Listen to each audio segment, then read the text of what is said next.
एकादशी के व्रत की बड़ी महिमा है। एकादशी का व्रत लोगों की एक भ्रांति भी है कि जिसने गुरु दीक्षा ली हो वही एकादशी का व्रत करते हैं।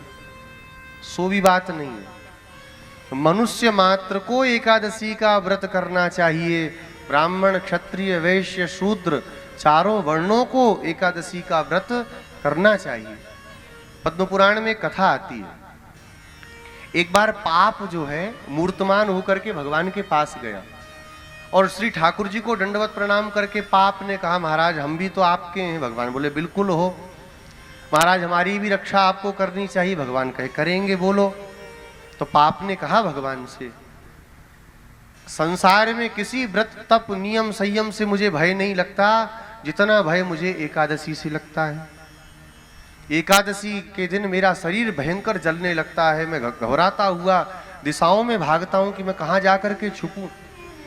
तो आप इतनी कृपा करिए, एकादशी के दिन मैं कहां सुरक्षित रह सकता हूं वो स्थान आप मुझे दे दीजिए। मैं एकादशी के दिन वहां जाके चुपचाप दुपक के रहूंगा।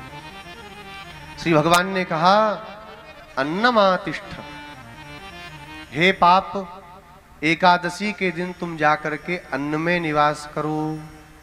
तो एकादशी के दिन जो भी व्यक्ति अन्न पाते हैं, खाते हैं, वो अन्न नहीं खाया जाता उस दिन। क्या खाते हैं? ब्रह्म हत्या, गौ हत्या, सुरापान, जितने संसार के पातक हैं, एक एक दाने में इतने पाप उनको लगते हैं। जीवन में जितना पुण्य नहीं किया उतना एक एकादशी में एक टाइम खाने में हो जाता। इसलिए एकादशी में कभी भी अन्न नहीं खाना चाहिए। बच्चों को भी एकादशी के व्रत के दिन अन्न नहीं देना चाहिए। हम लोग भी बच्चे थे, कभी हम लोगों के घर में बना ही नहीं। अब पहले एकादशी की कोई महिमा भी नहीं पता थी। अब घर में कभी बनता नहीं था तो खाने को भी नहीं मिले तो कभी एकादशी छूटी भी नहीं। फलाहार बनाना चाहिए। कूटू का आटा है, सिंघाड़े का आटा। सबसे उत्तम एकादशी क्या है? सबसे उत्तम तो एक निर्जला आती है। एक ही निर्जला नहीं है, ऐसी ही हर एकादशी हो सबसे उत्तम बात है। तो ऐसा बताएं तो आदमी कहेगा महाराज ऐसा है, हाथ भी जोड़ रहे हैं, दंडोत भी कहो तो मार रहे हैं, पर एकादशी मत कराओ। तो वो एकादशी तो बड़े सौभाग्य वाले और बड़े मजबूत हृदय वाले लोग कर सकते हैं। तो क्या करें, एकादशी के दिन कुछ जूस वगैरह लेकर के देख ले, अगर इसमें समय हो जाए।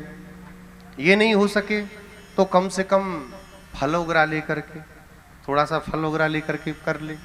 ये भी नहीं कर सकें तो फिर कूटू का आटा, सिंघाड़े का आटा, समा का चावल, आलू, ये सब चीज़ें हैं।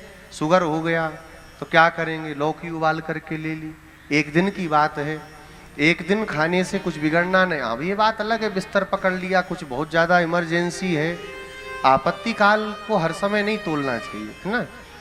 अगर कर सकते हैं तो जितना अच्छा कर सकें ऐसे एकादशी का व्रत करना चाहिए। एकादशी का व्रत नंद जी आज भी कर रहे हैं। देखो, एकादशी के व्रत के बिना भगवान कभी किसी पर कृपा नहीं करते। सबसे प्रिय भगवान की तिथि है एकादशी। इसलिए जो लोग भगवान को प्राप्त करना चाहते हैं, अपनी सद्गति चाहते हैं, एकादशी का व्रत करें। और बच्चों को भी जब टिफिन पैक करके दें तो कूटू की रोटी बना करके, पराठा बनाकर, कूटू की पूड़ी बना करके कुछ भी दे सकते हैं स्कूल के लिए। एक दिन की तो बात है, 15 दिन में, महीने में 2 दिन केवल। क्यों बच्चे का संस्कार खराब करना? इतने से संस्कार देना चाहिए। बुढ़ापे में जाके संस्कार नहीं दिया जाता, इतने से संस्कार दो। छोटे से संस्कार रहेगा। बहुत से बच्चे हैं, उनसे राम राम करो तो ऐसा मुंह बनाते हैं कि पता नहीं कितना बड़ा उनके साथ में क्या दुर्व्यवहार कर दिया। और कितने बच्चे राम राम करो तो ताली बजा करके खूब जोर से हंसते हैं, राम राम करते हैं। दोनों में संस्कार की बातें हैं। उनके माँ बाप ने संस्कार दिया, उनके ने नहीं दिया। तो शुरू से बच्चों को संस्कारी बनावे। उनको भी पाप काय को खिलाना, उनका काय को प्रारब्ध खराब करना। तो एकादशी के दिन अन्न नहीं खाना चाहिए। तो कोई कोई भक्तों को भगवान एकादशी में अन्न खा के भी मिल गए तो उनकी तरह हमारी करनी तो है नहीं।